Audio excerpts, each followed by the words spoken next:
बिस्मिल्लाहिर्रहमानिर्रहीम। अस्सलाम वालेकुम। भिखारन सड़क के किनारे खड़ा एक दोस्त का इंतजार कर रहा था। इतने में एक लड़की भीख मांगने के लिए मेरे सामने रुकी। गले में स्याह दुपट्टा, आंखें नींद की कमी से सुर्ख, गहरी सांवली रंगत, काले होंठ और मैले कुचैले कपड़े पहने अपने हाथ बांध कर उसने रट्टा सुनाना शुरू किया।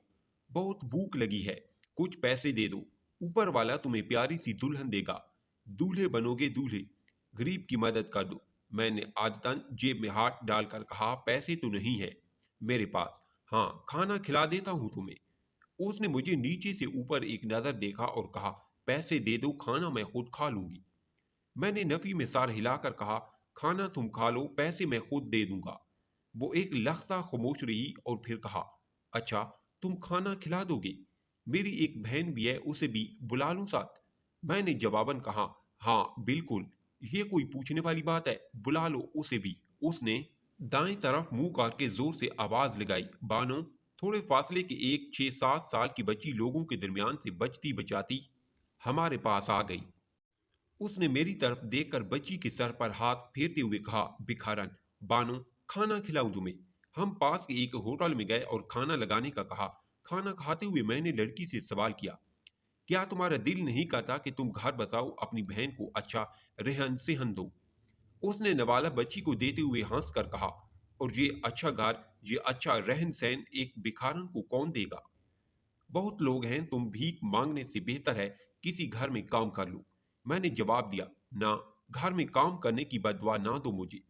मेरी अम्मा ने यही गलती की थी, तब भी मैं और मेरी बहन आज सड़क पर हैं, और अम्मा वहां के पास कब्रिस्तान में पड़ी है।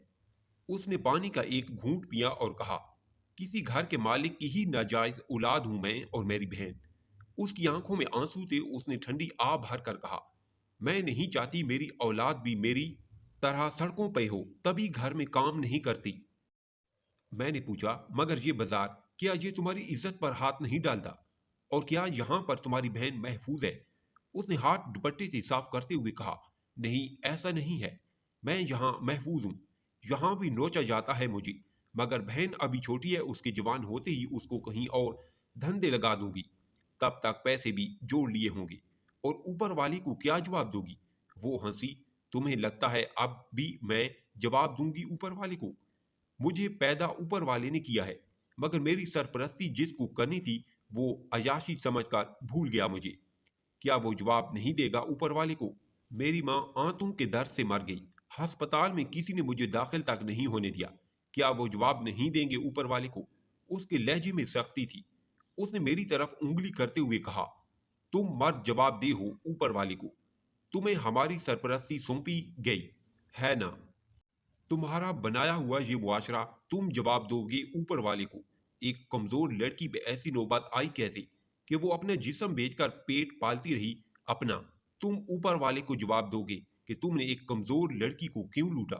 तुम हुक्मरान ये जवाब दोगे, तुम्हारी रियाया में एक लड़की को नोच लिया गया, मगर तुमने उसे एक दुपट्टा तक नहीं दिया।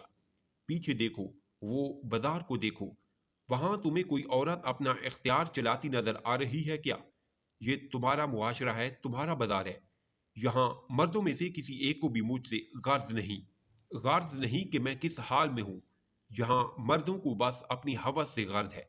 जानते हो तुम मर्दों के इस मुआशरे का क्या असूल है?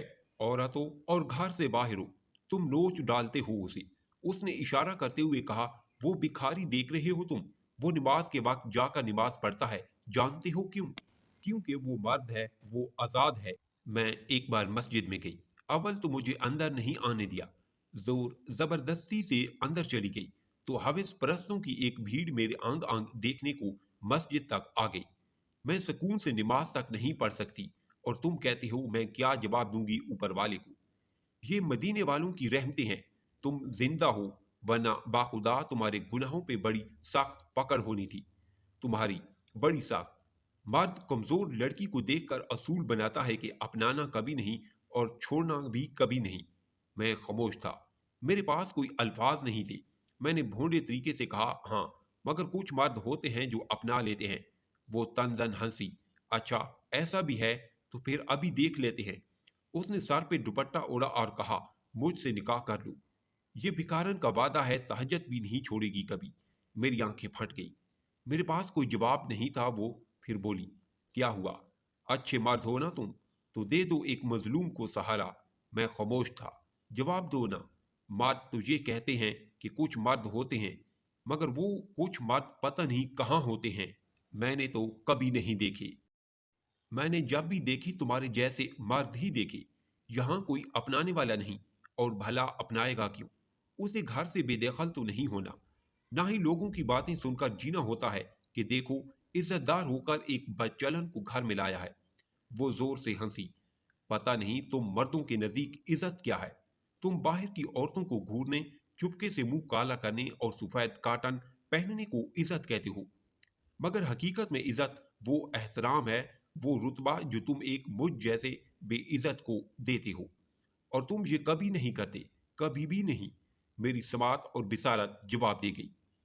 मैं नहीं जानता वो कब खामोश हुई, कहाँ खामोश हुई, और कब चली गई। बस वो चली गई थी जब मुझे होश आया। स्टोरी पसंद आई है तो लाइक और कमेंट करें, चैनल पर न्यू है तो सब्सक्राइब जरूर करें।